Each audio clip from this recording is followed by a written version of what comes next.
Bharatiya Janata party સંગઠન પર્વ 2024 અંતર્ગત ઉના શહેરમાં 45 બૂથ સમિતિઓની રચના પૂર્ણ કરવામાં આવી હતી। આ પ્રસંગે ઉના નગરમાં ધારાસભ્ય કાળુભાઈ રાઠોડ, મંડળ પ્રમુખ મિતેશભાઈ શાહ, મંડળ સહયોગી અરવિંદભાઈ રાણીંગા અને અન્ય આગેવાનો હાજર રહ્યા હતા।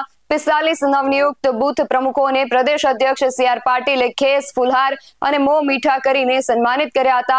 આ પ્રસંગે ઢોલ નગારા અને ફટાકડાઓ સાથે ઉજવણી કરવામાં આવી હતી, જે દ્વારા નવા પ્રમુખોને પ્રોત્સાહિત કરવામાં આવ્યા હતા। ભારતીય જનતા પાર્ટી સંગઠન પર્વ 2024 અંતર્ગત ગીર સોમનાથ જિલ્લાના ઉના શહેરમાં 45 બૂથ આજે બૂથ સમિતિનું ગઠન જે કરવાનું હતું તે સમય મર્યાદામાં અને અહીંના ઉનાના ધારાસભ્ય ભાઈ શ્રી કાળુભાઈ રાઠોડ, શહેર મંડળના પ્રમુખ મિતેશભાઈ અને એમની ટીમ ભારતીય જનતા પાર્ટીના સૌ કાર્યકર્તાએ આજે 45 બૂથનું જે બૂથ સમિતિનું ગઠન કરવાનું હતું તેમાં આજે અહીંયા 31 એક બૂથના મેમ્બર અને બૂથના હોદ્દેદારો સાથે પૂર્ણ કરેલ છે।